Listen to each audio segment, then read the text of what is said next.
उसने ऐसा क्यों किया? मुझसे पूछ रहा है तू? पहली बार सवाल किया है मैंने। जवाब पसंद आया तुझे?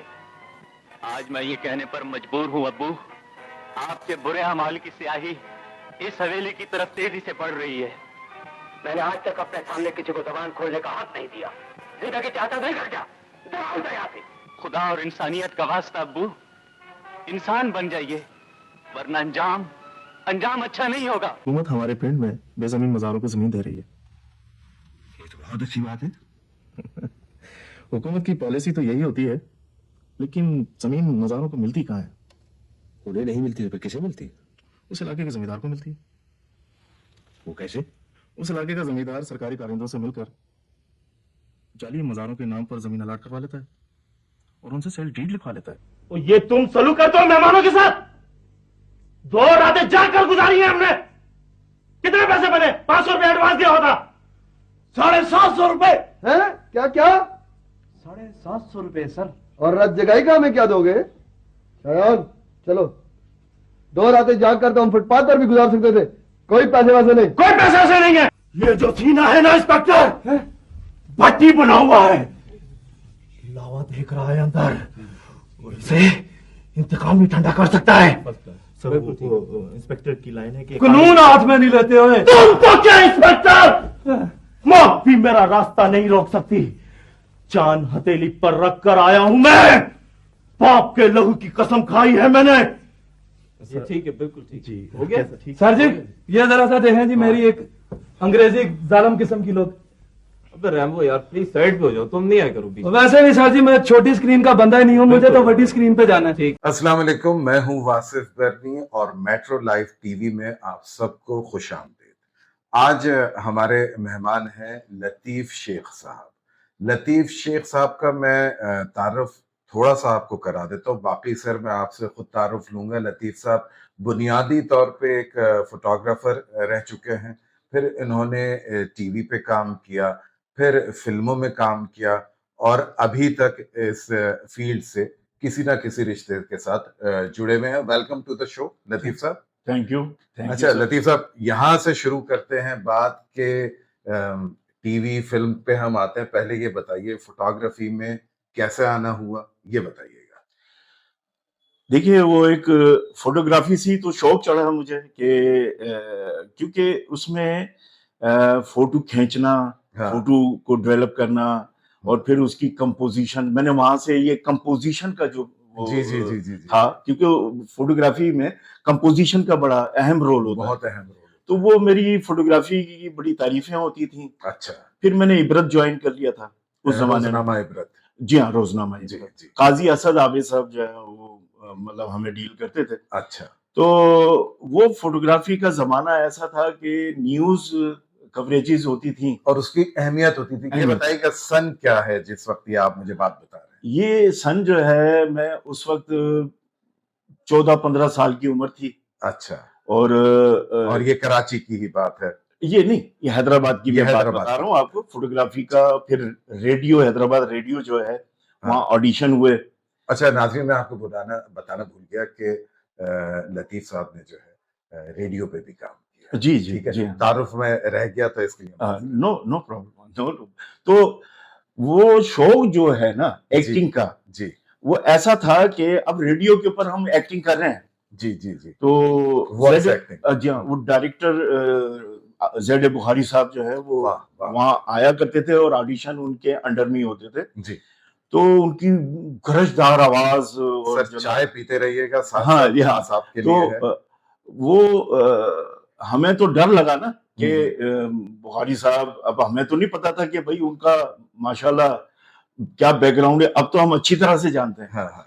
तो 2 ऑडिशन में तो उन्होंने हमें फेल कर दिया। सही। तीसरी मरतबा जब मैं आया, आपने हिम्मत नहीं हारी, फिर आप नहीं, तीसरी हाँ, दफा गए। तीसरी दफा तो 2 मरतबा, क्यों 3 महीने के बाद ऑडिशन हुआ करते थे, एक चिट हमें मिलती थी। जी जी। तो तीसरी मरतबा फिर उन्होंने कहा कि हाँ ठीक है, मतलब आवाज बहुत अच्छी है और इनको मेहनत करनी चाहिए। आवाज अभी भी आपकी जवान है। Thank you. इस आवाज की तो तलत हुसैन साहब जो थे ना, मैंने उनके साथ ड्रामा किया था एक, बख्तियार अहमद साहब की डायरेक्शन में, पीटीवी का ड्रामा था। अच्छा। ये कराची के जो लड़ाई झगड़े हो रहे जी, थे जी, जी, जी। वो मतलब उस वक्त शुरू ही हुए थे। तो लतीफ साहब हैदराबाद में रेडियो से काम स्टार्ट किया, जी फोटोग्राफी शौक था, फिर एक्टिंग का शौक हुआ, जी। फिर कराची कब मूव हुए आप? कराची और में क्या सिर्फ टीवी पे काम करने के लिए कराची मूव हुए? क्या था ये थोड़ा सा? वो एक्चुअली फरीद नवाज बलोच साहब जो है ना वो मेरे बड़े भाइयों की तरह थे। सर ये भी हमारे व्यूअर्स को बताते हैं, फरीद नवाज बलोच कौन, जिनके साहबजादे अब दोनों? जी जी, यासिर नवाज जी। और ये दानिश नवाज दानिश नवाज। और एक और है फराज नवाज, वो अच्छा डॉक्टर हैं। अच्छा अब फराज नवाज तो मेरे से राब्ते में है। अच्छा ये एक लंबी कहानी हो जाएगी, मैं मुख्तसरन मैं आपको बता रहा हूँ कि ये छोटे छोटे होते थे। हम जी, जी, जब जी। हैदराबाद से जाते थे, मंजूर कुरैशी साहब भी हैदराबाद होते थे, जी तो वो फिर हम उनके साथ फिर यार मोहम्मद शाह साहब जामोट, वो मटियारी से आते थे। सही। तो इस तरह करके वो हम ग्रुप की शक्ल में फिर कराची टीवी पे आते थे। जस्ट फॉर कि आपको चांस मिल जाए Yes. या सिर्फ शूटिंग देखने के लिए? नहीं नहीं नहीं नहीं, वो यही था कि बस एक्टर बनना है। एक्टर बनना? जी हाँ। यही मैं सुनना चाह रहा था। तो वो एक्टर का जो भूत था वो फिर नाटक सभा में हमें छोटे रोल मिलने लगे। फिर क्योंकि उसमें मंजूर भाई ने हमसे इंटरव्यू भी किया। और नाटक सभा जो है नाजरीन को बताते चलिएगा कि ये सिंधी ड्रामों का एक सिलसिला होता हाँ, ये है। 25 ठीक है। मिनट का ड्रामा जी, होता था। और फिर नाटक रंग में ये नाटक convert रंग, जी हाँ। तो उसमें हमारे जो कैरेक्टर होते थे, तो सबसे पहले जो साउंड्स होती है ना सिंधी की, तो वो हमें मंजूर भाई ने सिखाई। तो आपको सिंधी आती थी? सिंधी कंपलसरी हमारा सब्जेक्ट था। नहीं, यानी कि आप स्कूलों में जबानी से बोल सकते थे? हाँ जी हाँ, वो अच्छा। लेकिन वो जो मुश्किल अल्फाज है ना, जी जी वो जी, जी। आज भी मुझे याद है हाँ, कि जो नेटिव्स बोल सकते जी हाँ, जो तो वो 6 हैं, 6 साउंड्स हैं हाँ हाँ जो मैं कभी भूल नहीं सकता। हाँ जैसे कि उन्य, हाँ अब ये कोई बोल के दिखाए। सही, सही। और भय से भी जो अल्फाज निकलते जी थे, जी जी। तो उससे क्योंकि सिंधी में बे जो है 3 किस्म के होते हैं। जी जी जी। तो इसी तरह वो 6 अल्फाज थे। तो वो जब हमारी प्रैक्टिस कराई मंजूर भाई ने, मंजूर कुरैशी साहब ने, तो वो हमें थोड़ा सा कॉन्फिडेंस आ गया। फिर वो जो डायलॉग आते थे, तो सर ये मेरी बात सही हुई ना कि मैं नाज़रीन आपको बताऊं कि इन्होंने प्रोग्राम शुरू होने से पहले एक बात की थी कि हमें उस्ताद बहुत अच्छे मिले। तो मैंने इनसे कहा था कि नहीं, आप शागिर्द भी अच्छे होंगे कि आपने सीखा। तो ये जो अभी आपने बात बताई ये सीखने वाली है। तो फिर पहला ड्रामा सर आपने कौन सा किया पीटीवी पे? उस वक्त है ना कॉस्ट्यूम ड्रामे चल रहे थे, जैसे आखिरी चटान कासिम वगैरह? जलाली जी हाँ, जी, जी। कासिम जलाली साहब, अच्छा बड़े बड़े अदाकार सारे वहां पे हो, मतलब हमने देखे।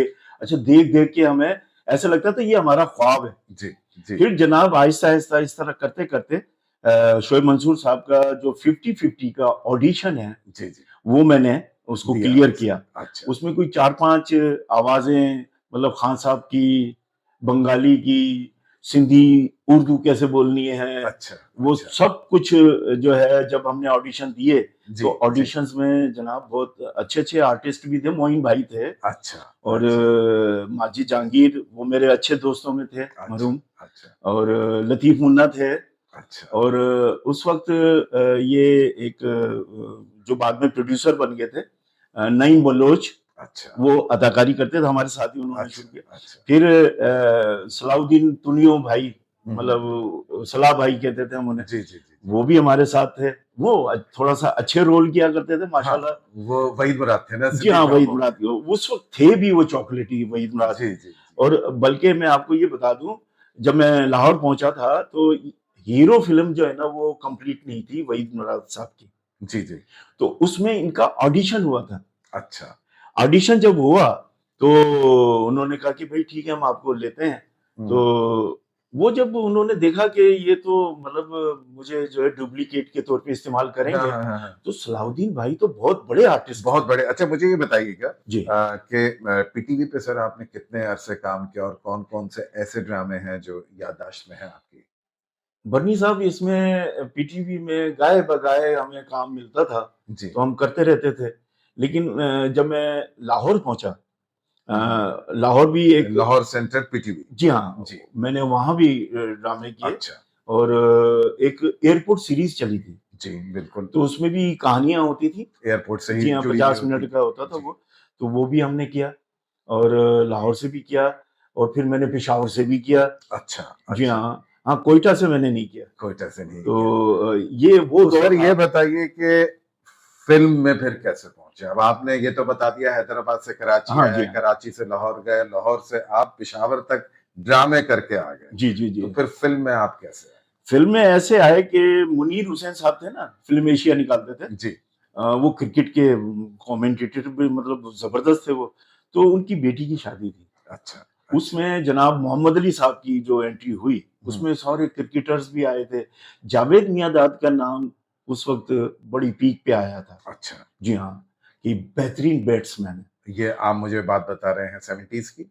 ये शायद गालिबन 79 78 ओके ये ओके, वो लेट लेट 70s की। तो वो फिर जब मोहम्मद अली साहब से मुलाकात हुई, तो मेरा तारुफ जो है लई कुरैशी साहब थे यहाँ चमनिस्तान वीकली, वो मेरे अंकल रहे हैं। हम्म, तो उन्होंने तारुफ कराया कि भाई ये आपके फैन हैं, अच्छा और ये टंडू मोहम्मद खान में रहते हैं, अच्छा और ये आपके जो भांजे हैं मुनीब जान, ये उनके क्लास फेलो हैं। अच्छा, तो इस तरह करके जब मोहम्मद अली साहब से मेरा इंट्रोडक्शन हुआ, और फिर मैंने कहा कि मैं तो आपकी फिल्में बहुत लाइक करता हूँ और मैं आपका फैन हूँ, और माशाल्लाह, और ये तो उन्होंने फिर मुझे थोड़ा सा टाइम दिया। टाइम दिया। तो मैंने कहा जी मैं लाहौर फिर आना उन्होंने चाहता किसी से मुलाकात करवाई आपकी हूं। या? नहीं, उन्होंने कहा कि लतीफ तुम लाहौर आ जाओ, ठीक है। तो तुम कैमरामैन बनना चाहते हो, और एक्टिंग का मैंने छुपा दिया, अच्छा यानी कि वो पीछे ले गया मैं। अच्छा, यानी कि तो उस वक्त तक आपकी फोटोग्राफी जारी थी? जी हाँ, वो जारी थी। जी हाँ, सही वो कैमरा वगैरह जो वीडियो भी मतलब चल रहा था सिलसिला। सही। तो वो फिर अंकल लई कुरैशी साहब के शबाब किरानी साहब जो हैं, बहुत गहरे दोस्त थे।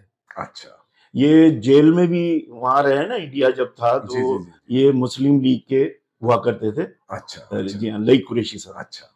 तो उन्होंने कहीं शादी का कार्ड आया उनकी बेटी का, शबाब साहब की, हम्म, इधर मोहम्मद अली साहब से मुलाकात हो गई थी। ठीक। मैं तो फिर इनके साथ, और ये वो दौर है जब फिल्म इंडस्ट्री एक अच्छे लेवल के ऊपर थी, बहुत हाई पिच पे, बहुत और उर्दू फिल्में यानी कि हमारी इंडिया से मुकाबले पे थी बिल्कुल, जी हाँ, यानी कि जी हाँ। अच्छी फिल्में बन रही जी हाँ, बिल्कुल। और पाकिस्तान की कौमी जबान में ये फिल्में बना करती थी, और सुपर हिट हो रही थी फिल्में। और सही। ये नदीम, वहीद मुराद, मोहम्मद अली साहब और शाहिद इन हो गए थे। और शाहिद भी मतलब गाने भी अच्छे जी, स्टोरियां भी अच्छी, हाँ जी, मकालमे भी अच्छे, शायरी भी अच्छी। तो ये सर जवाल की तरफ जो जाना शुरू हुआ, ये जो एक वल्गैरिटी का कल्चर फिल्म के अंदर आया, जी जी जी, वो कब से आया? क्योंकि आपकी जो मैं देख रहा हूँ कि नजर जो रही है और जो आपका एक्सपीरियंस रहा है, तो बहुत सी चीजें शायद आपने बहुत करीब से देखी हूँ और परखी। हाँ, तो उसके बारे में बताइए कि वल्गैरिटी कब से शुरू हुई? ये मेरे सामने शुरू हुई थी। अच्छा, ऐसे हुआ कि यानी कि हम लेट 70s में ही हैं? हाँ जी जी जी, ठीक हाँ। है। नहीं, ये अब आ गया है 80s। 80s, हाँ, ओके, 80s का स्टार्ट है। ठीक है। तो मैंने क्या देखा कि शबाब स्टूडियो में जब मेरी ड्यूटी लगी, मैं वहां पे जब पहुंच गया, तो शबाब साहब ने जफर शबाब साहब को कहा, वो उनके साहबजादे थे, कि भाई ये लतीफ जो है ना, मेरे दोस्त के भतीजे हैं, और उनका फोन आया था, और शादी में शरीक हुआ था। मैंने एल्बम भी उनको पेश किया था, उनकी बेटी की जो शादी थी। तो जद्दून साहब बारात आई थी एबटाबाद से। अच्छा, तो वो सब कुछ जब मेरे सामने हुआ, तो ये बात चल पड़ी। तो उन्होंने शबाब साहब ने जफर शबाब साहब को कहा कि भाई ये लतीफ को जो है ना, तुम एडजस्ट करो, ये ऑलरेडी फोटोग्राफर है, सही, और इसको शौक है कैमरामैन बनने का, तो इसको आप असिस्टेंट के तौर पे सही एडजस्ट करें। ठीक है।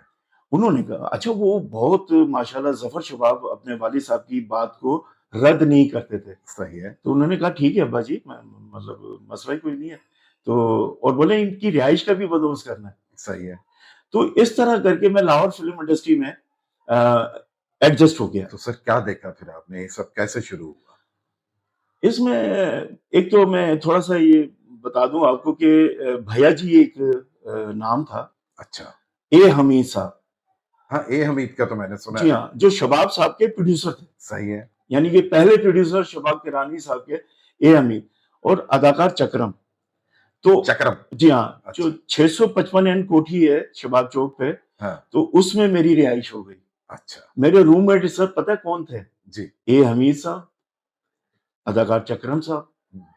माशाल्लाह उन्होंने जो मेरी हेल्प की है, फिर जफर शबाब साहब ने, तो सर ये बताएं, वल्गैरिटी क्या आप मुझे बता रहे थे ना, वो आपने कैसे? ये शुरू हुई जनाब जब पश्तो फिल्म बनना शुरू हुई। अच्छा, यानी कि 80s से पहले पश्तो फिल्मों का कोई ऐसा रिवाज नहीं, इतना नहीं था, और तो था भी तो उसी डगर पे जिस तरह पाकिस्तानी उर्दू फिल्में हाँ, दूसरी बन रही थी जी हाँ। वैसे। अच्छा, अब मैं आपको थोड़ा सा पीछे लेकर जाऊंगा। एक फिल्म बनी थी खतरनाक, ठीक है, पंजाबी फिल्म, ठीक है, सेंसर बोर्ड में वो फुल सेंसर बोर्ड हो गई यानी कि इस्लामाबाद। वो इतनी ऐसी थी कि उसमें दिखाने वाली चीज बहुत कुछ था उसमें, बहुत कुछ था। ये जो आपने कहा ना कि कैसे स्टार्ट, कैसे मैं वो आपको बेसिक बता जी, मैं ये चाहता हूँ कि अक्सर आप लोगों ने भी सुना होगा नाजरीन के लोग करंट सिचुएशन पे बात करते हैं, मगर इसका आगाज कैसे हुआ, वो क्या मुहर्रिकात थे, वो कौन लोग थे, ये जानना चाहते हैं, तो इसलिए मैंने आपसे। अच्छा, मैंने अपना तजर्बा इसलिए गेन किया कि मैं ग्रेजुएट था। सही।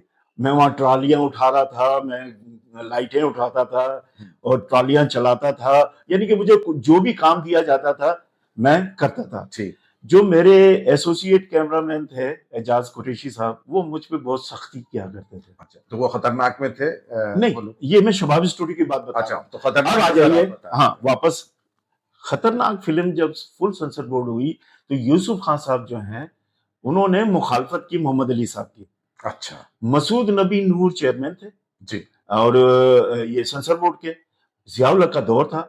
आप समझ सकते हैं कि जियाउल हक ने हम लोगों पे कैसे पाबंदियां लगाई थी, क्या सही हुआ था सही, वो सबको पता मीडिया है। पे। जी जी। तो उन्होंने मतलब कहा सर, मोहम्मद एक अली इसमें साहब को। सवाल है कि उस जमाने में फिर इतनी वल्गर फिल्म कैसे बन गई? मैं आपको वही बता रहा हूँ, जब ये खतरनाक चली गई वहां पे तो यूसुफ खान साहब ने कहा यार ए 2-3 गाने ने क्यों तुसी कट रहे हो, तो जानते हो।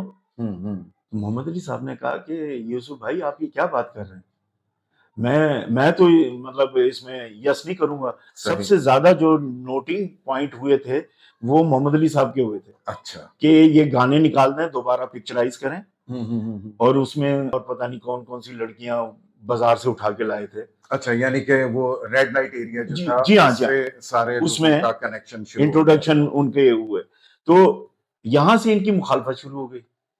अच्छा, फिर मोहम्मद अली साहब, एक राइवलरी बन गई, यूसुफ खान और मोहम्मद अली दो साहब, ग्रुप्स। जी हाँ।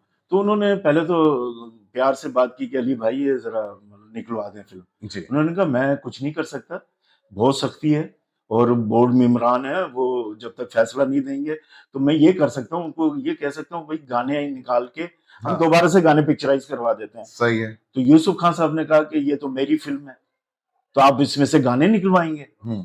नहीं, इसको जाने दें, ऐसे ही जाने दें। मोहम्मद अली साहब ने कहा ये मैं नहीं कर सकता। तो फिर उनके ऊपर फायरिंग भी हुई थी। अच्छा, वो एक गाड़ी वो लेकर आए थे इंग्लैंड से, शेवरलेट, और येलो कलर की थी वो। तो वो जब आ रहे थे वहां से, इस्लामाबाद जाना आना लगा रहता था उनका, तो उनके ऊपर फायरिंग हुई। वो आज तक नहीं पता चला कि वो फायरिंग किस चक्कर में हुई। सही, तो अंदेशा यही है। जी हाँ, लेकिन दुश्मनी जो है ये शुरू हो गई कि तो मगर खतरनाक उसके बाद रिलीज हुई या नहीं? जी, फिर उन्होंने अपने तौर पे कुछ सिलसिले चलाए, फिर उन्होंने उसमें जिसमें मेरा ख्याल है आसिफ खान भी थे, और नहीं, खतरनाक में ये यूसुफ खान खुद हीरो थे, यूसुफ खान, आसिया थी, आसिया, और ये अनीता, उन्हीं की 3-4 डांस थे ना, नजमा थी, नजमा थी, जी हाँ, सही। नजमा आजकल जो है आपके टंडो आदम में। बुनियादी तौर पे आप वल्गैरिटी का जिम्मेदार जो है खतरनाक फिल्म को, पश्तो फिल्म्स को, नहीं अभी आ रहा हूं मैं पश्तो फिल्म पे। अच्छा, अब यानी क्या आप कहते हैं कि आगाज यहाँ से हुआ, ठीक है, और वो रेड लाइट का जो पूरा एलिमेंट था वो छा गया, इन होना शुरू हो गया और छा गया। जी हाँ, उन्होंने ये यकीन करें आप कि जितने भी पढ़े लिखे लोग थे वो शर्मिंदा हो रहे थे।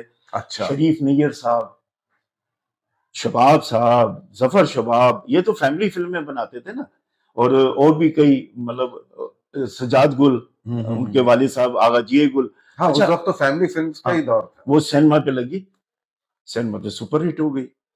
अब आ जाइए कि एक और फिल्म बनी खानजादा, ये भी पश्तो नहीं, पंजाबी फिल्म। अच्छा, ये जब खानजादा बनी तो उसके ऊपर बड़ी ले दे हुई। फिल्म इंडस्ट्री में ऐसे लोग थे अच्छा, उस वक्त मुझे ये बताइएगा लतीफ साहब कि क्या सिर्फ गाने वल्गर आते थे या रेप सीन भी आ जाते थे या इस तरह की क्या चीज उस वक्त देखिए, पब्लिक को जब अट्रैक्ट करने खतरनाक के लिए फिल्म जाता लग गई ना, तो वो क्लब डांसर डांस कर रही है। था? हाँ, वो क्लब कल्चर शुरू हो जी हाँ, लेकिन ये जो खानजादा थी, इसमें अय्याशियां दिखाई गई। अच्छा, अफजाल अहमद ने नेगेटिव रोल किया था, और मतलब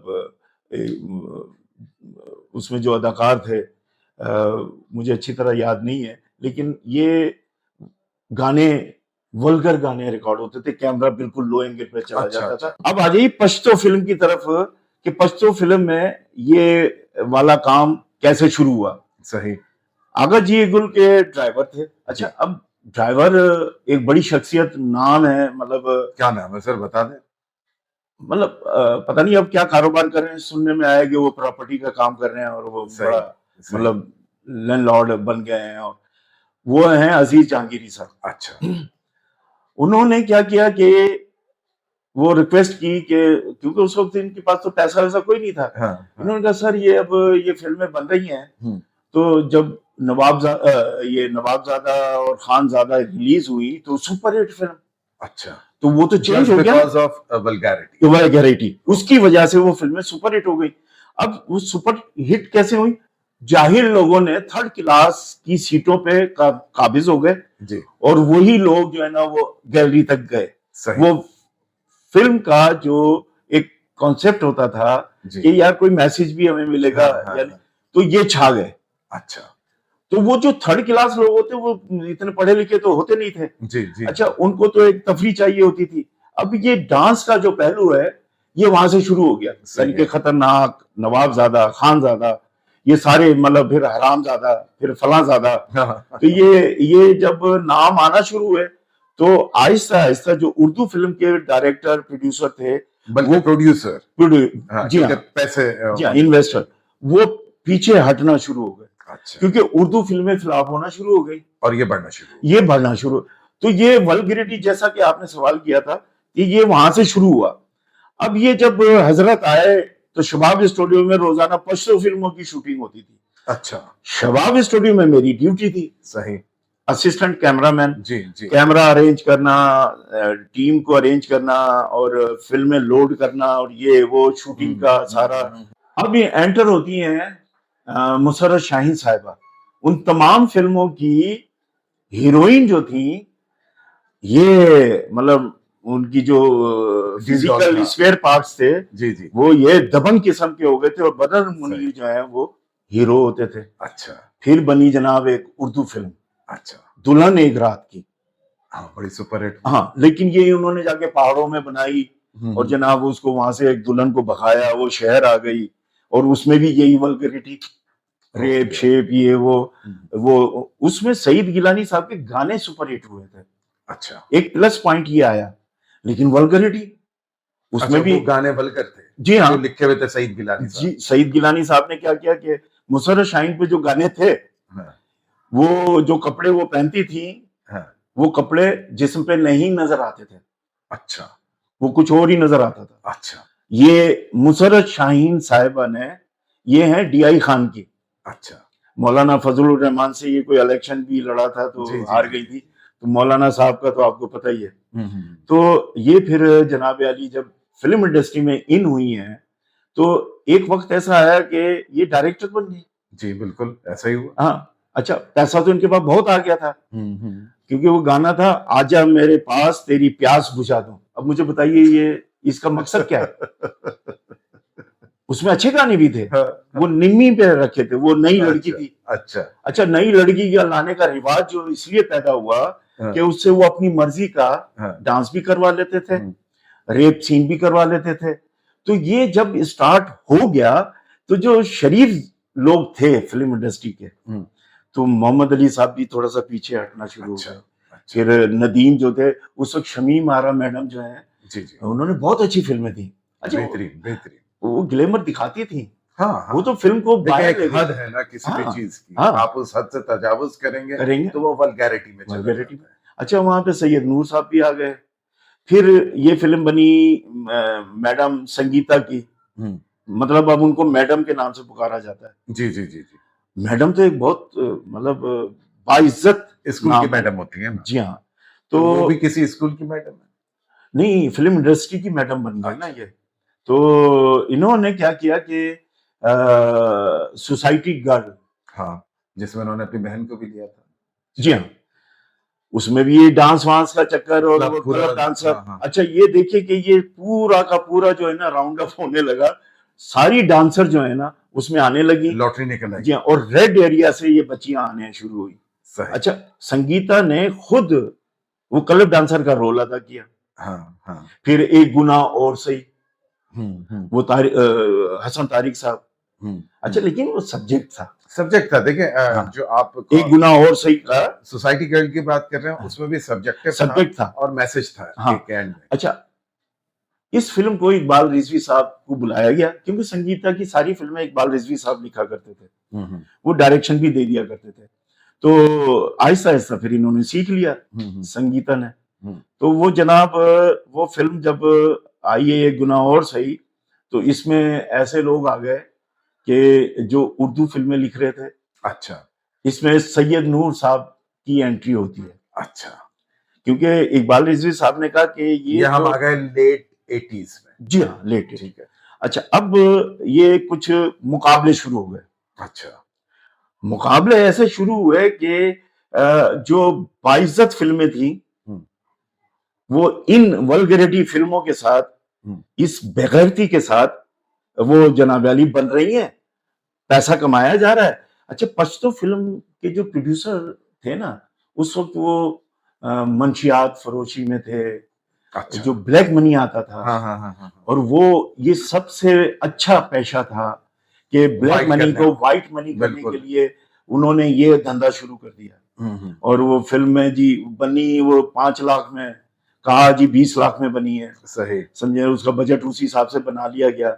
तो इस तरह करके ये माफिया जो था, असला बेचने वाले, मंशियात फरोश और जनाब अली ये जो लाहौर की के जो लोग थे जो जिनका पंजाब से ताल्लुक था, बदमाश आ गए। हाँ, हाँ, हाँ, हाँ।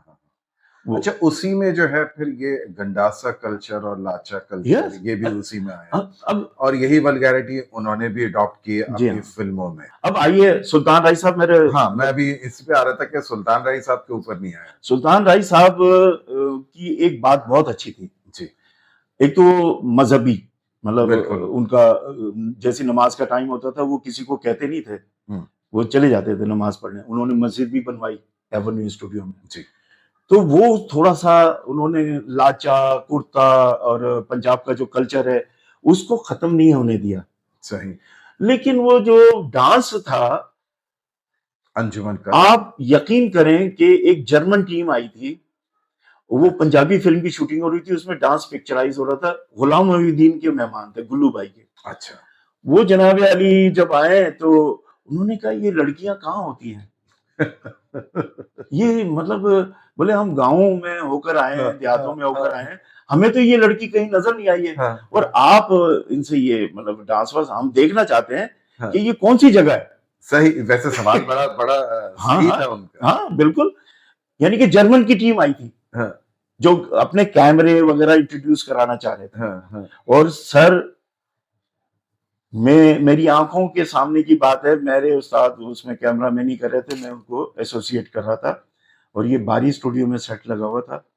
और आप बिलीव करें कि मतलब हमें बड़ा अफसोस हो रहा था, गुल्लू भाई को अफसोस हो रहा था। गुल्लू भाई उनसे इंग्लिश में बात कर रहे थे, जो ट्रांसलेटर था उनका वो उनको बताता था, तो वो हंस रहे थे। फिर वो उन्होंने देखा कि लाइट मैन जो है ना वो फट्टे पे बैठा हुआ है, बोले ये तो बहुत खतरनाक। यानी कि जहालत का दौर दौरा ऐसा हुआ, ये मेरी आंखों के सामने। ये 10 साल जो मेरे फिल्म इंडस्ट्री में गुजरे, तो मैं बीच बचाव करते करते मैं फिर सीखता चला गया। सही। अच्छा, मुझे सिखाता कोई नहीं था। मैंने सीखने का अमल कैसे शुरू किया? कपड़ा उठाया, कैमरा साफ करने लग गया। सही। मैंने देखा कि कैमरामैन जो है या उनका एसोसिएट है, उन्होंने एक्सपोजर क्या रखा हुआ है, उन्होंने स्पीड क्या रखी हुई है। इंडोर का है तो उसकी स्पीड ये है, और अगर आउटडोर है तो उसमें, और वो तो सारे मैनुअल कैमरा और फोकस को मैनेज किया जाता था लेंस के साथ। तो उसमें मैं एक्सपर्ट था। यानी कि मैं अपनी टेक्निकल जो मेरी ड्यूटीज थी जी, उसमें मेरा एक इनाम मिलते थे मुझे। अच्छा, अल्लाह का शुक्र कि मैं उस साइड पे। अब आइए मजीद वल्गरिटी की मैं आपको बात बताता हूं। सही, और ये मुझे बताते हुए मुझे खुशी नहीं हो रही है, हमारी फिल्म इंडस्ट्री का सत्यानाश करने में इन्हीं लोगों का हाथ है। ये माफिया बन गए ना। हाँ माफिया बन गया। अच्छा, संसद बोर्ड कहीं नजर ही नहीं आ रहा। मोहम्मद अली साहब अलग हो गए, उन्होंने गाड़ी का बिजनेस शुरू कर दिया। वो मियां नवाज शरीफ के साथ, शहबाज शरीफ के साथ दुबई से गाड़ियां लाते थे और वो सारा उनका वो उस तरफ चले गए और वो बहुत कम फिल्मों में आना शुरू हुए। सही, यानी कि आहिस्ता आहिस्ता जो है ना इस तरह की शख्सियात जो है, यानी कि जो उर्दू फिल्म के प्रॉपर हीरोज थे वो सब बेचारे हाँ, साइड लाइन होते साइड लाइन होते। और पंजाबी फिल्मों का कल्चर और पश्तो का कल्चर बढ़ता गया। इसी तरह हीरोइंस भी जो है वो साइड लाइन होती गई, हाँ, बड़ी से बड़ी हीरोइन जी हाँ, हो गई। जी हाँ। तो ये तमाम चीजें जिस वक्त हो रही थी तो आप तो देख अच्छा, रहे फिर है ना आसिफ साहब एक और मतलब इसको लतीफा कह लीजिए, रेड एरिया जो है जी, वहां पे माल सही नहीं आ रहा था। अच्छा, लाहौर का, हाँ, बादशाही मस्जिद की बैक साइड। जी जी जी जी, तो इन्होंने मुल्तान चूज कर लिया। अच्छा, इन बेगैरतों ने मुल्तान चूज कर लिया। उसकी क्या वजह ये थी कि बहुत कम पैसों में आ जाती थी, या वो जो कास्टिंग काउच वाला सिलसिला होता है वो बड़ी आसान होता था? सर वो जिनकी रखेल होती थी ना जी, उनसे वो पैसा बटोर के ठीक ठाक पैसा, अच्छी गाड़ी, हाँ, वो लाहौर एंट्री दे रही हैं। तो अब मैं उनके क्या नाम लूं, मतलब इतनी ज्यादा वहां से लड़कियां आई हैं जो फिल्मों की हीरोइनें बनी हैं। तो वो ताल्लुकात की बिना पे बिल्कुल बिल्कुल, वो जस्ट लाइक जैसे अंजुमन आई जी, वो मेरे सामने आई वादे की जंजीर में, तो मोहम्मद अली साहब ने उसको वेलकम किया। तो शबाब साहब ने एक फिल्म अनाउंस की, वादे की जंजीर। अच्छा, शबाब साहब जो फिल्म बनाते थे वो 25 दिन में, 30 दिन में, दिन रात शूटिंग होती थी। अच्छा, मैं एक ऐसे इदारे से मुंसलिक था, मैंने और किसी इदारे को ज्वाइन नहीं किया क्योंकि मैंने तो सीखना था। 25-30 दिन में तो समझ लें, आज के दौर में बात करें तो प्रियदर्शन के अलावा कोई शूट नहीं करता जी जी 25 से 30 दिन में। जी हाँ, जी और हाँ। आप बता रहे हैं कि शबाब किरानवी जो है 25 से 30 दिन में सर पूरी देखिए, फिल्म शूट कर लेते थे। कैमरा उनका होता था, टेक्निकल टीम उनकी होती थी, फिर काम करने वाले जो वर्कर लड़के होते थे, हाँ, उसमें हम भी शामिल थे। तो अच्छा, मैं सर आप अभी भी लड़के हैं आप अभी भी लड़के हैं। तो मैं कपड़े वगैरह जो है ना इसी तरह के पहनता था, हाँ, क्योंकि वो मेरे अंदर एक भूत जो था एक्टर का, हाँ, वो बड़ी सांसें ले रहा था ना। हाँ, मैंने कहा यार अब मैं मतलब मुझे कोई काम ही नहीं दे रहा है, तो हाँ, मैं हीरो बन के सेट पे जाता था। हाँ, लेकिन सर मैं लाइटें उठाता था, मैं ट्रॉलियां चलाता था, और उसमें मैं, और सारे लोग आके ये कहते थे शबनम भाभी, हाँ, ये जावेद शेख। जी जी जी, अभी मैं आगे जावेद शेख जावेद शेख से रिश्तेदारी तो नहीं है आप? लतीफ शेख वो जावेद नहीं नहीं, मैं अच्छा, मतलब दोस्ती है। हाँ, दोस्ती, और दोस्ती भी ऐसी है कि उनके जो राज हैं, अच्छा, जो स्ट्रगल के राज हैं, वो मुझे पता है। अच्छा, अच्छा, जी हाँ, लेकिन मतलब अच्छा नहीं लगता। हाँ, उनके साथ भी ये जो पंजाब कल्चर था उनको वो एक्सेप्ट ही नहीं कर रहे थे। हाँ, वो तो नहीं कर रहे थे। तो हुआ ये कि जावेद नाराज होते थे, तो मुझे कहते थे यार लतीफ यार ये देखो ये क्या। एक चाचा अशरफ थे हमारे जी, शबाब किरानवी साहब के एसोसिएट थे वो। अच्छा, वो जो है ना बोलने में बदतमीज हो जाते थे, और फिर वो कहते थे कि सर ये बताएं कि जावेद शेख ने नीली से शादी क्यों नहीं की? नहीं, जावेद शेख का जो है ना, हाँ, वो एक टारगेट था। अच्छा, जो उन्होंने इंडिया जाकर अपनी फिल्में बनाकर, देखिए ना वही शौक मेरा है, मतलब हाँ, हाँ, हाँ, जो जावेद शेख का, जावेद शेख के पसंदीदा अदाकार मोहम्मद अली साहब थे, सही, ये उन्होंने अपने इंटरव्यूज में जी, जी, बात की। फिर जावेद शेख के साथ मेरा उठना बैठना ऐसा था कि वो मुझसे बात करते थे शूटिंग के दौरान में, वक्फा होता था थोड़ा सा, तो बोले यार लतीफ ये चाचा अशरफ को तो समझाओ। अब चाचा अशरफ ने जनाब सर मेरी बात का आपने जवाब नहीं दिया कि उन्होंने शादी क्यों नहीं की नीली से। देखिए, मैं जो आपको बातें बता रहा हूँ ना, हाँ, मेरे पास तो बड़ी लंबी कहानियां हैं। हाँ सर, मैं लेकिन अब जावेद शेख की बात आई ना, हाँ, तो उनको वो ये taunt किया चैप्टर जाता था। क्लोज करके आगे बढ़ेंगे ना फिर। हाँ, नहीं मैं इसको क्लियर कर लूं। हाँ, चाचा अशरफ कहते थे यार लेंस विच इन्ना लंबा मुंह है और लेंस विच नहीं आंदा। अच्छा, वो पंजाबी ही बोलते थे। अच्छा, तो अब ये देखे ना, वो हमारे पीटीवी के शमा किया हुआ था उन्होंने, पता नहीं कितने ड्रामे किए, अनकही किया, अनकही मतलब किया। और शोएब मंसूर जैसे प्रोड्यूसर हुआ करते थे, तो एक अदब का लिहाज था ना। जाहिर सी बात है। तो जावेद भाई को फिर मैं ये कहता था कि जावेद भाई ये मुश्किल वक्त है, आप कुछ ना बोलें, गुजर जाएगा और आप सुन लें। तो वो फिर मुस्कुराने लगते थे, अच्छा यार लतीफ ठीक है यार। हाँ, तो उनका टारगेट था, उन्होंने अगर, यानी कि आप ये कहना चाह रहे हैं कि उन्होंने एक टारगेट सेट किया हुआ था, इस टारगेट को अचीव किए बगैर उन्होंने कुछ नहीं किया, अपने आप को मुतासिर नहीं किया। नहीं। अच्छा, अब जावेद शेख साहब की आपने जो शादी की बात की है, वो सलमा आगा जब एंटर हुई है जी, हमारी एक फिल्म थी शबाब प्रोडक्शन की, नजर आर्ट प्रोडक्शन की, जिसमें मोहम्मद अली साहब भी थे, जावेद शेख हीरो थे। तो उसमें जनाब वो गाने रिकॉर्ड कराने आई, अच्छा, एवेन्यू स्टूडियो में, सलमा आगा। हाँ सलमा आगा, बड़ा प्रोटोकॉल उसका था, सिपरा उसके पीछे पड़ा हुआ था, महमूद से, हाँ, महमूद से, वो उसके साथ साथ, और कोई 8-10 जो है गन मैन जो है वो चल रहे हैं। तो जावेद शेख देखते थे ना वो, तो उन्होंने टारगेट किया कि मैं सलमा आगा को जो है ना मैं अपनी हीरोइन बनाऊंगा। अच्छा, उन्होंने सिर्फ इतना ही सोचा था, क्योंकि उन्होंने आगे निकलना था। तो वो निकल गए आगे। सही बात है, सही कह रहे हैं। उनकी फिल्म सुपर हिट हुई। फिल्में तो पंजाबी फिल्म थी, मेहंदी, फिर मेहंदी वाले हाथ, और मतलब उन्होंने जो पंजाबी फिल्में शुरू की। सर आपने अभी एक सलमा आगा की बात की कि बड़े उसके साथ गार्ड वार्ड, सादा तबीयत का आपकी नजर में कौन सा हीरो रहा और कौन सी हीरोइन रही? हाँ, सादा तबीयत में, अच्छा मोहम्मद अली साहब जो थे ना जी, थे सादा, हाँ, लेकिन वो जब एंट्री देते थे ना, हाँ, तो दबंग, ओहो, वो फिर सलाम उनको होते, अस्सलाम वालेकुम अली भाई। अच्छा, अस्सलाम वालेकुम अली भाई। तो बस वो दुनिया देखती रह जाती थी। अच्छा, एक मरतबा तो मैंने सेट के ऊपर मैं ट्रॉली चला रहा था, मैक फिल्म की शूटिंग हो रही थी, तो उसमें फैसल रहमान, बाबरा शरीफ और मोहम्मद अली साहब थे। सर आपने बाबरा शरीफ की कोई बात नहीं बताई? बाबरा शरीफ तो मेरी जो फिल्म थी गिरेबान, जी, उसकी हीरोइन थी। अच्छा, मेरा जनाब जब मैंने नाराज में काम किया, आपने खुद भी फिल्म बनाई है कोई? नहीं, मैं इस काबिल नहीं था। अच्छा, मुझे तो काम मिल रहा था।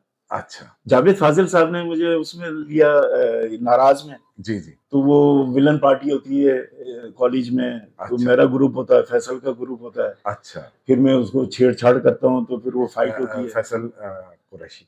नहीं, फैसल रहमान। फैसल कुरैशी तो छोटा होता था बच्चा। सर वो मेरा फैसल रहमान भी अभी तक बच्चे ही है ना, मगर आपको देख के मुझे ये लगता है कि आप अभी फैसल रहमान को टक्कर दे रहे हैं ना, यानी कि आप भी हार नहीं मान रहे कि मैं जो हूँ 60+ में चला गया हूँ, और वो भी नहीं मान रहे। हाँ, फैसल रहमान और मुझे अयाज नाइक का बड़ा अफसोस होता है। हाँ। ये नशे की इल्लत में जो पड़े, देखिए मैं तो बोल्ड बात करूंगा जी, क्योंकि उन्होंने अपने आप को तबाह और बर्बाद। सर मैंने अभी एक क्लिप देखा था, उसमें फैसल रहमान साहब कह रहे थे कि मैं कायद आजम से मिला हुआ हूँ। हाँ, तो मैं आपको भेजूंगा, मेरे करीबी दोस्त ने किया था वो। तो आपने जो कही तो उसकी हेडिंग ये थी कि ऐसा नशा चाहिए, ठीक है। वो बस वो उसने नशे की इसने अपने आप को नशे की इल्लत में डाल के बेड़ा गर्क किया। फिर बाबरा शरीफ से दोस्ती भी हुई इनकी। मिस कोलंबो जो शमीम आरा की फिल्म थी, हमारा सेट छोड़ के चला गया था ये, और बताए बगैर। अच्छा, और वो कोलंबो जाके और फिर उसने फोन किया कि मैं यहाँ पहुंच गया हूँ, मैं 15 दिन के बाद आ जाऊंगा। मैक फिल्म पे सेट लगा हुआ था। अच्छा, अब वो वहाँ मोहम्मद अली साहब की डेटे थी, लेकिन वो मोहम्मद अली साहब बड़ा कंप्रोमाइज कर लिया करते थे वो। अच्छा सर, हमने बात की फैसल रहमान की, फिर आपने बताया आपने बाबरा शरीफ की, हमने बात की बाबरा शरीफ के साथ आपने एक फिल्म भी की है, उसके बारे में बताइए। गिरेबान में ये कैरेक्टर जो था अयाज नाइक ने करना था। अच्छा, गिरेबान फिल्म। जी हाँ, उस वक्त अयाज नाइक और मैं बिल्कुल ऐसे लगता था कि हम दोनों जुड़वा भाई हैं। अच्छा, तो अयाज ने कहा कि मैं बाबरा मेरी हीरोइन रही है, तो मैं बहन का रोल में नहीं कर सकता। अच्छा, वो मतलब बहन का रोल था उनका। तो मैं जागीरदार का बेटा होता हूँ, तो अपाहज होता हूँ उसमें। अच्छा, तो उन्होंने कहा एक तो अपाहज है और मैं उनका भाई नहीं बन सकता। अब इनको फिक्र लग गई कि भाई फैसल हीरो है, तो अब इतनी उम्र का लड़का हमें चाहिए जो कि जागीरदार का बेटा हो। क्योंकि वो कहानी के अंदर ये था कि इधर ये बाबरा बड़ी हो रही है, उधर वो जागीरदार का बेटा बड़ा हो रहा है। तो इसमें भी ये हुआ था कि असलम परवेज साहब थे, अच्छा। जो सेट लगा था ना हमारा बड़ा मेन सेट, तो उस पे असलम परवेज साहब के काफी सीन मेरे उनके साथ रिकॉर्ड हुए थे। अच्छा। लेकिन वो फिर एक्सीडेंट हो गया अचानक जूरा फिल्म की शूटिंग के दौरान। हाँ। तो इकबाल हसन की तो मौके पे डेथ हो गई थी। हाँ। और असलम परवेज साहब एक हफ्ते के बाद डेथ हुई थी। ओहो। तो इस तरह करके वो सेट लगा रहा। अच्छा। फिर ये फरीद नवाज बल्लोच आए, वो मैंने आपको हाँ, बताया था, तो वो जनाब अली उसमें कास्ट हो गए। अच्छा। और जब वो कास्ट हुए हैं तो बाबरा शरीफ हमें सेट पे नजर आती थी, मिलती थी। और उसमें होता ये था कि बाबरा और भी फिल्में थी हमारी, एक महक फिल्म थी जहां इनका इश्क जो है ना परवान चढ़ गया था। फैसल को उन्होंने दबोच लिया था। सही, बाबरा फैसल रहमान। हाँ जी, वो तो आपने बताया कोलंबो चला गया था वो। हाँ, वो छोड़ के उन्होंने क्या किया कि कास्ट मतलब साइन वाइन करके फिल्म, हाँ। और वो हमें नहीं बताया। हाँ। हमारी शबाब प्रोडक्शन की फिल्म थी महक। हाँ। और जनाब अली ये वहां से निकल गए पतली गली से कोलंबो बाबरा शरीफ वो उनको लेकर गए। सर सुना तो यह है कि फैसल रहमान जो है हम जिस पर से गए थे तो बिल्कुल फिर बाबरा के पास क्यों गए? नहीं, वो एक फिल्म थी, ये कहाँ से स्टार्ट हुआ काम, पलकों की छांव में, नजरुल इस्लाम जो दादा के नाम से मशहूर थे, जी। ये आउटडोर गए। ठीक है। वहां पे पता नहीं अल्लाह जाने किसने उनको हीरोइन पे लगा दिया। इन्होंने हीरोइन पीना शुरू कर दी। जी बड़ा काफी। अच्छा, अयाज नाइक ने भी ये काम शुरू कर दिया। सही। और वहां से जब ये वापस आए हैं तो ये उसके हीरोइन के मुतलाशी हो गए। अच्छा। फिर इनको ये हीरोइन मिल गई। सही। तो मजीद आगे जो इनका इश्क चला तो वो उसमें महक में चला। तो वो जब हम देखते थे, मतलब गाने की शूट हो रही है तो बहुत हंस रहे हैं, खेल रहे हैं, ये तो ये डिक्लेयर हो गए थे। अच्छा। ये फैसल जो है, ये मैं आपको प्रैक्टिकली तौर पे बता रहा हूँ कि ये गे की शक्ल अख्तियार कर चुके थे। अच्छा। ये फिर उस वक्त ये नाजुक मतलब सनफ थी इनकी। जी। और कुछ इनकी बचपन जो है वो जाहिर होता था कि अभी बाकी है बहुत कुछ। अच्छा। तो वो जब ये बाहर गए हैं शूटिंग पे, तो वहां से जब ये वापस आए हैं, आप बिलीव करें कि हम मास्क टूट गया था इसका। अच्छा। और मैं आपको ये हकीकत बता रहा हूँ, इस वक्त बाबरा भी मौजूद हैं, बाबरा शरीफ हैं, लाहौर में रहती हैं। और उनको तो ये पता ही नहीं है कि मैं मतलब अभी तक जिंदा हूँ। अच्छा। तो वो जब वापस आए हैं तो बाबरा के सीन भी थे और फैसल के भी थे। तो जनाब फैसल तो पहचानने में नहीं आ रहा। अच्छा, इतना स्क्रीन डिफरेंस। हाँ, वो फिर उसने बाल भी बहुत छोटे करा दिया। वो बालों की जो एक कंटिन्यूटी होती है वो भी नहीं, और चेहरे की कंटिन्यूटी, चेहरे की, बालों की, रंग की। हाँ, आप वो फिल्म देखें, वो पूरा अटायर चेंज हो जाता है ना फिर तो। उसमें जनाब आपको साफ फर्क नजर आएगा कि ये अच्छा फैसल है जो कि अभी इल्लत में नहीं पड़ा है, और ये बात का फैसल है। तो फैसल ने खुद अपना बेड़ा गर्क किया। फिर उनके वालिद साहब भी शराब नोशी किया करते थे, मसूद रहमान। ये तो समझ लें कि तो फिर जब घर में बाप शराब पी रहा है तो बेटा तो उससे बढ़कर काम करेगा ना। बिल्कुल। सर थोड़ा सा टॉपिक से हम हटते हैं, और आपने बात की एक्सपोजर की बात की, आपने बात की ISO की, आपने बात की अपर्चर की, आपने बात की फोकस पुलिंग की। जी। ये तमाम जरासीम आपकी नेक्स्ट जनरेशन में ट्रांसफर हुए? जी बिल्कुल हुए। उसके बारे में बताइए। मैं ऑफिशियल मिनिस्ट्री ऑफ कम्युनिकेशन में नेशनल हाईवे अथॉरिटी एक बहुत बड़ा इदारा है जो ये मोटरवेज बनाते हैं और सारा सड़कों का जिम्मेदार। हाँ, और बेहतरीन सड़कें बनाते हैं जी। उसमें मैं वहां चला गया जी। ये जॉब मेरी हुई थी 93 में। तो जब मैं ऑफिशियल उसमें आया तो वो तो बिल्कुल ही डिफरेंट था ना। बिल्कुल डिफरेंट। अब उसमें ब्यूरोक्रेसी से मेरा पाला पड़ गया, मिनिस्टर्स के साथ मेरी। तो सर मेरा पूछने का मकसद ये था कि ये जो आपके अंदर का टैलेंट था या आपकी किसी औलाद में आया? जी।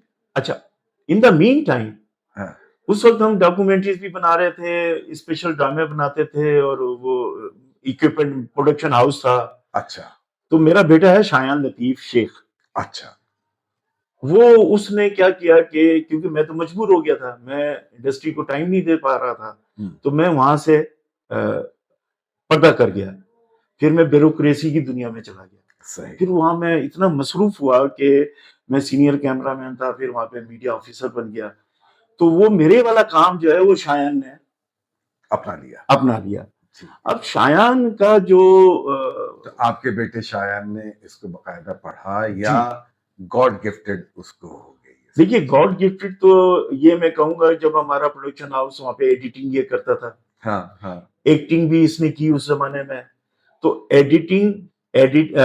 एक्टर तो ये तो पहले ही हो गया। फिर कैमरा में पढ़ा हुआ था ये तो। जी हाँ, तो वो मेरे साथ असिस्टेंट होता था। अच्छा। फिर हम डॉक्यूमेंट्रीज की एक लंबी लाइन थी हमारी, अच्छा। तो वो उसके अंदर वो आहिस्ता आहिस्ता आहिस्ता उसके अंदर वो बिल्डअप होता चला गया सारा। सही। हत्ता के ये ओपीएफ के अंदर, ओपीएफ जो कॉलेज है जी ये बिलावल जरदारी जो हैं, जी, ये उनका क्लास फेलो भी रहा है। अच्छा, माशाल्लाह। ओपीएफ जो अच्छा, कॉलेज है। अच्छा। तो फिर शायान ने पीछे मुड़ के नहीं देखा। सही। फिर इसको जो है बिलाल लाशारी, कामरान लाशारी के जो साहबजादे हैं, जी जी, ये जब उसकी टीम में गया तो वार फिल्म, एक हॉलीवुड से मिस्टर लूक आए थे, अच्छा कैमरामैन, अच्छा वो उसकी कैमरामैनी कर रहे थे। अच्छा। तो कोई 7% उन्होंने उसकी फोटोग्राफी शूट की किया। थी।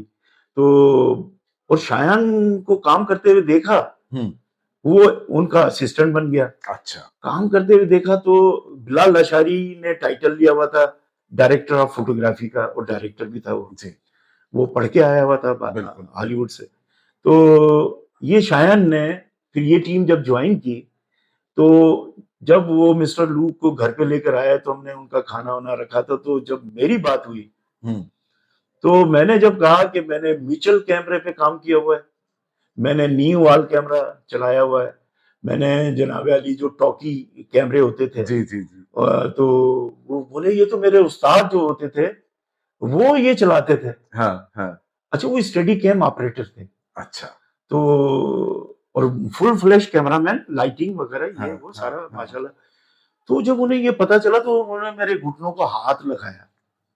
मैंने एकदम मैंने कहा यार इज्जत देने वाला नहीं। देखिए, कोई आपको अप्रिशिएट करे ना करे, मगर एक थर्ड पर्सन जो सिर्फ आपके हुनर और काम को जी। देख के आपके पैरों का हाथ लगा रहा है, तो ये बहुत बड़ी बात है। मैं भी बजाते खुद आपका बड़ा एहतराम करता हूँ कि आप ये सब एक्सपीरियंस लेके आए हुए, तो जाहिर सी बात है अब वो फैमिली में है, अब वो फैमिली में है। शायान के साथ तो वो फिर शायान ने 93% फिल्म की शूटिंग खुद करवाई, अच्छा। जबकि सारे परेशान हो गए थे। हम्म, अच्छा, मिस्टर लूक जो है ना ट्रांसफार्मर 4 के कैमरा ऑपरेटर थे, अच्छा। तो उनको वहां से मैसेज आ गया। हम्म, तो उसकी डेटें खत्म हो गई थी, तो उसने कहा मैं आगे टाइम नहीं दूंगा आपको। हम्म, तो फिर फोन जब आने लगे हॉलीवुड से, तो वो बोले मैं तो जा रहा हूँ, ये टिकट ना कराएं यहाँ के लोग। हाँ हाँ, तो वो बहरहाल वो चले गए।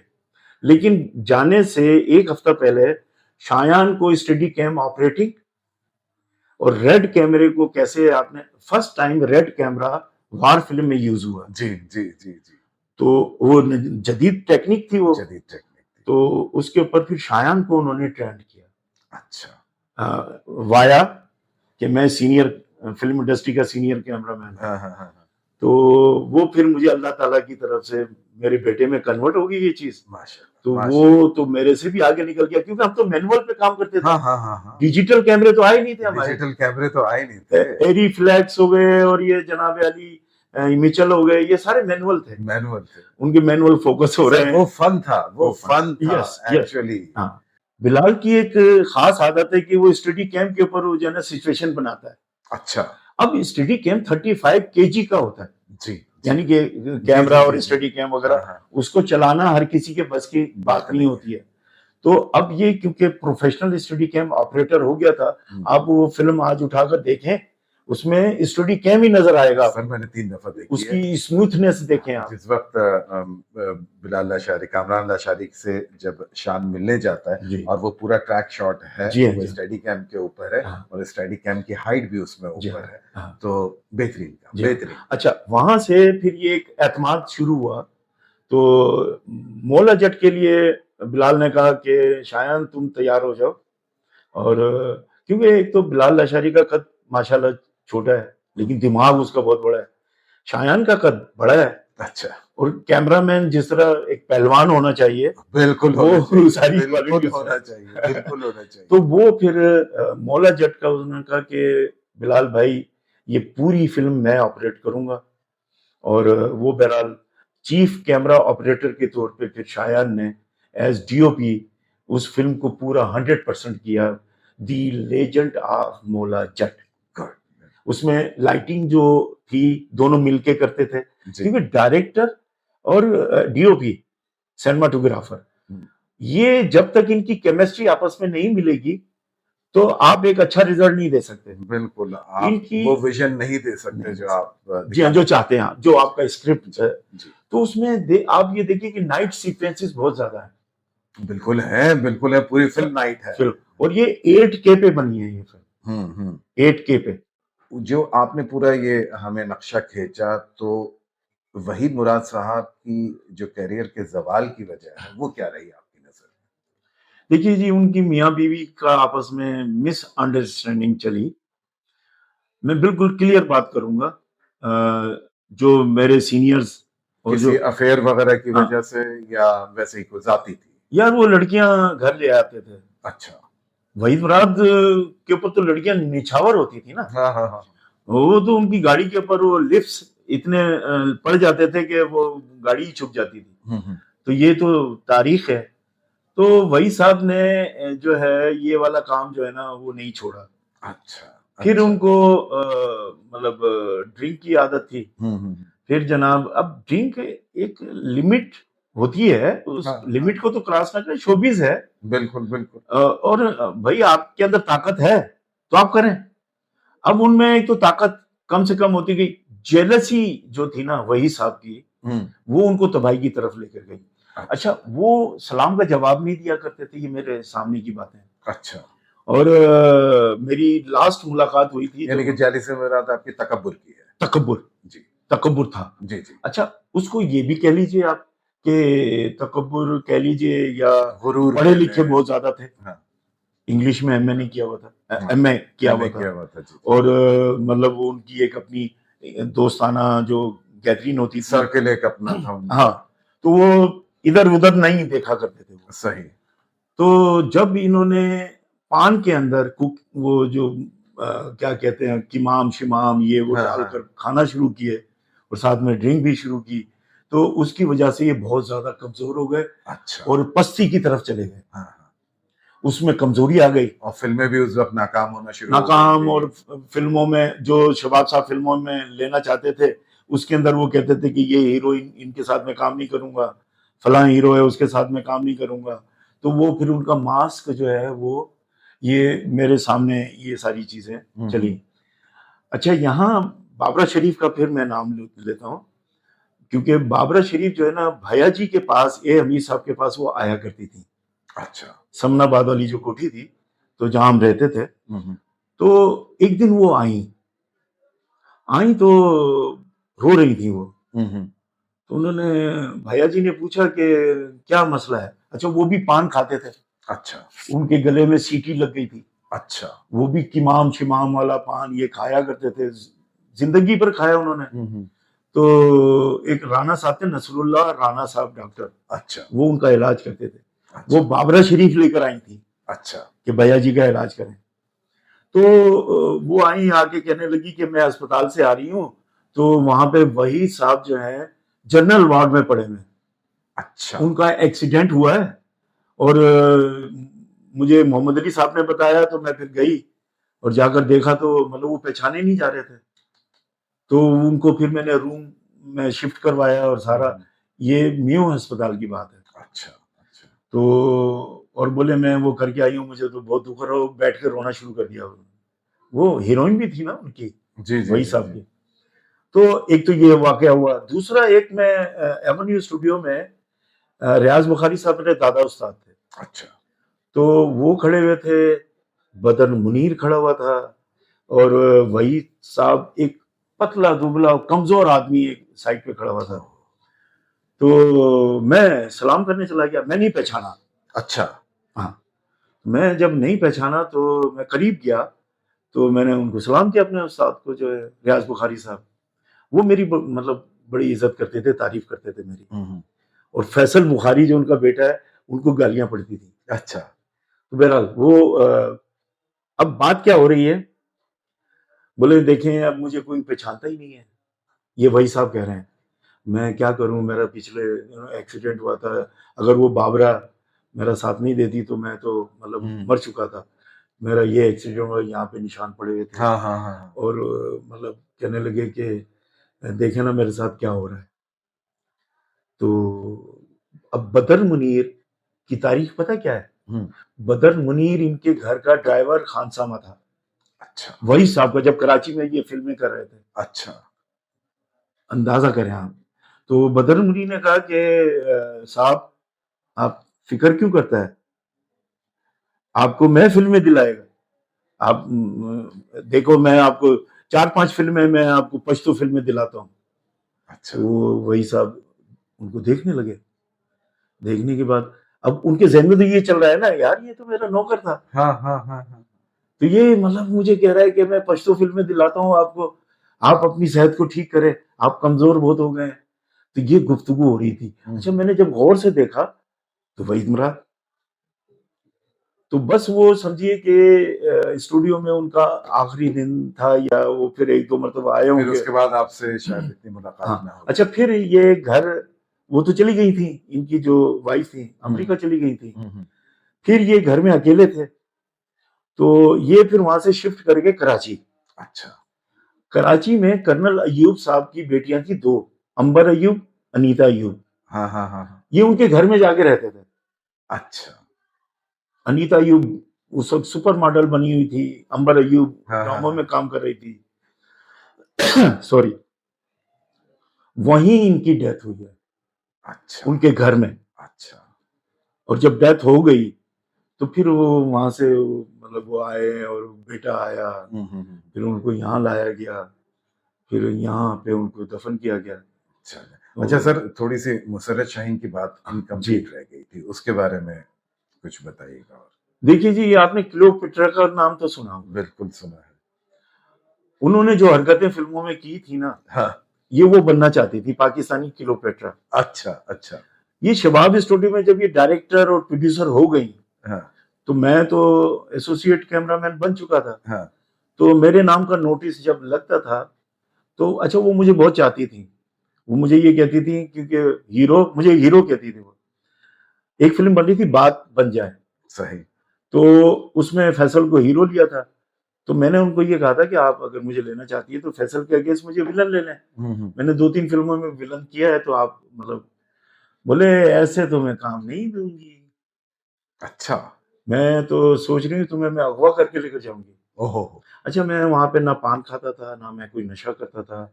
मैं जनाब सुबह 2 सेब जो है नाश्ते में करता था, खाता था। फिर प्रोडक्शन का खाना मैंने बड़ा खूब खाया, रच के शोरबे वाला। और जनाब आलू गोश्त हो गए, तो मटन आता था। अच्छा। तो वो हम खूब, क्योंकि काम भी खूब करते थे, हाँ हाँ। तो वो मुझे खाना लगा, प्रोडक्शन का खाना मुझे लगा। तो मैं सुर्ख, बाल मेरे बड़े बड़े, और कपड़े मैं पहनता था पैंट शर्ट। तो वो मुझे आते जाते ये कहती थी कि मैं तुझे किसी दिन उठा के लेकर जाऊंगी, और जब तक तू मेरे साथ नहीं जाएगा मैं तुझे फिल्म में काम नहीं दूंगी। वो इस लिहाज से मुझे ब्लैकमेल करने लगी। अच्छा। मैंने अपने इम्तियाज कुरैशी साहब मेरे उस्ताद थे, मैंने उनको बता दिया। मैंने कहा ये रोज मुझे धमकियां देती है, मैं उठा के ले जाऊंगी, मैं ये। अच्छा, उन्हीं दिनों में फिल्म की जो शूटिंग होती थी जी। अब मैं आता हूं असल कहानी पे। वहां पे आउटडोर में ये था कि बाग है, शबाब स्टूडियो का तो बाग आपको पता है, आउटडोर जबरदस्त होते थे वो। चारों तरफ काला कपड़ा वो लगा दिया जाता था। अच्छा। डंडे खड़े करके उसको लगा दिया जाता था। तो वहां से जो लोग गुजरते थे, अदाकार गुजरते थे, टेक्नीशियन गुजरते थे, तो अंदर क्या हो रहा है किसी को नहीं पता होता था। सही। मेरी मजबूरी थी कि मैं शबाब स्टूडियो का मैं मुलाजिम था, तो मैंने तो फोकस पे रहना है। हाँ हाँ। तो हमारी भी हालत बहुत गैर हो जाती थी। हाँ हाँ। तो इनको पता नहीं वो लड़कियां कहाँ से मिल जाती थी। अच्छा। फिजिकल स्पेयर पार्ट्स वो जो पश्तो फिल्मों के होते हैं, तो वो पता नहीं कहाँ से ये ढूंढ ढूंढ के लाती थी उनके। फिर वो कपड़ों के साथ एक गाना होता था, और फिर कपड़ों के बगैर गाना होता था। अच्छा। और जनाब अली वो फिर 8 गाने कपड़ों के, 4 गाने बगैर कपड़ों के। अच्छा, वो जो 8 गाने कपड़ों वाले थे वो तो वाकई पठानों की जो खवातीन होती है, हाँ गैरतमंद कौम है ना, हाँ हाँ लेकिन ये किस तरफ जा रहे हैं? हाँ, तो वो संसद में चले जाते थे, सही। संसद में इनका माल चलता था। अच्छा। वो डाकखाना मिला लिया करते थे, पठान वो तो पहुंच गए ना, हाँ हाँ संसद बोर्ड में भी पहुंच गए। हम्म। तो ये वाला सिलसिला होता था कि जब वो संसद होती थी फिल्म, तो वो जनाब पेशावर में लग रही है सिनेमा पे, तो वो गाने जहां जहां पे उन्होंने सीक्वेंस बनाए हुए थे वो वहां से हटाते थे, और वो लगा देते। और वो यही ये जो फिल्म की रीलें आपकी यहाँ पे लगी हुई हैं, हाँ हाँ। तो इसके अंदर वो फिर एडिट होता था। अच्छा, यानी कि हाथी के दांत दिखाने के और खाने के और। अच्छा, वहां पे मुझे वो सिमट का भी याद आता है हाँ। कि वो सिमट एक नाम होता है हाँ। जिससे ये उसको Cellulite जोड़ता ब्लेड है। से हाँ। खुरच के तो फिर वो उसको जोड़ते थे। तो सही। ये जो जोड़ तोड़ वाला काम है ये जनाब पेशावर में शुरू हो गया। हम्म। तो वो 100 रुपए का टिकट, यानी कि 15 रुपए का टिकट 100 रुपए में बिक रहा है, और 5 मिनट में हाउसफुल, हम्म। और हाउसफुल खत्म हुआ, लोग बाहर निकले, तो आप उधर अंदर दाखिल नहीं हो सकते। बिल्कुल बिल्कुल। नस्वार के ढेर लगे हुए हैं, हाँ हाँ हाँ नशा मतलब सिनेमा में चल रहा है। हाँ हाँ। तो मुझे बताइए ये फिल्म इंडस्ट्री के अंदर ये मतलब जब ये सब कुछ होगा तो फिर सवाल तो आएगा। सवाल तो आएगा। आखिरी सवाल की तरफ चलते हैं। जी जी। इस पाकिस्तानी सिनेमा इंडस्ट्री की जवाल की वजह आपकी नजर में क्या रही है, मुख्तसर से? मुख्तसर ये है कि जनाब मैं बड़े दुख से ये बात कर रहा हूं, इसमें हमारी हुकूमतें शामिल हैं जिन्होंने उनको मौका दिया, रिश्तेदारियां आ गई ना, हाँ हाँ। मतलब भट्ट हैं, गुजर हैं और पहलवान हैं, उन सब ने पैसा कमाया खूब, और यही हराम का पैसा, लॉबी सिस्टम के लॉबी सिस्टम। फिर मुझे अफसोस से ये कहना पड़ता है कि जिनका काम सेंसर बोर्ड वालों का सेंसर करना होता था, जो हमारा पाकिस्तान का जो कल्चर रहा, जी जी, उसको नापेद करने में इन्हीं लोगों का हाथ, इन सब लोगों का हाथ है, सब लोगों का। सही। जिसका क्योंकि मैंने खून भी दिया है, मैंने मेहनत की है, पसीना बहाया है, पसीना बहा।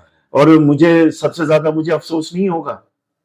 तो जो अब जो ये सब काम कर रहे हैं ये पाकिस्तान फिल्म इंडस्ट्री के लिए काम नहीं कर रहे, नारे भी लगाते हैं, नुमाइंदे भी बनकर आते हैं, लेकिन नुमाइंदे आपस में नहीं बनती नुमाइंदों की। नहीं, मेल जा रहे हैं, लेकिन वो अपने साथ पीछे जो है ना एक उन्होंने फीमेल छुपाई हुई है।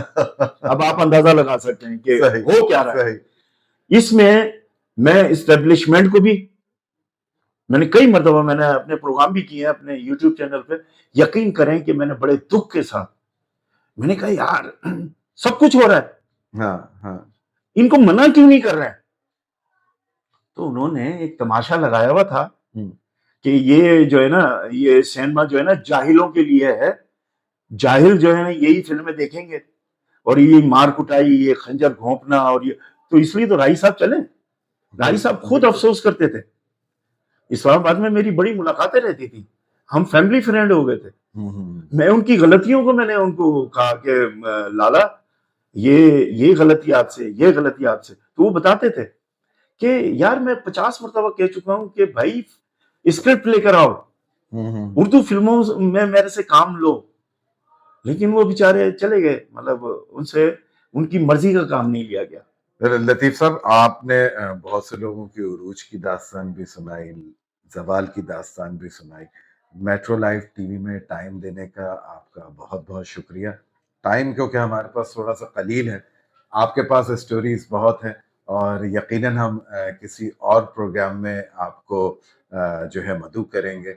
आपने जितनी भी तमाम चीज़ें, अपनी मेहनत बताई, अपनी तगदौ बताई, एक मैसेज जो नाजरीन के लिए भी होगा कि इतने ख़राब माहौल के बावजूद, इतने उरूज और ज़वाल देखने के बावजूद आपने अपने आप को साबित कदम रखा, आपने इस फील्ड में काम खुद भी किया, और आपने अपने बेटे शायान के थ्रू भी जो है पाकिस्तान में 2 बेहतरीन फिल्में दी, पाकिस्तान को एक अच्छा सिनेमाटोग्राफर दिया, तो मैसेज नाजरीन आपके लिए यह है कि अगर आप में अच्छी लगन है मौजूद और आपकी नीयत अच्छी है तो आप आगे बढ़ते जाएंगे। हो सकता है आपको उसका फल ना मिले मगर आपकी आने वाली नस्लों को उसका फल मिले। और मेरा ख्याल है लतीफ़ साहब यही हमें सोचना भी चाहिए। जी जी, मैं एक दफा फिर शुक्रिया अदा करूंगा मेट्रो लाइव टीवी मैं की एक तरफ से। पब्लिकली मैं एक मैसेज देना बिल्कुल बिल्कुल दीजिए। वो बड़ा जबरदस्त मैसेज है।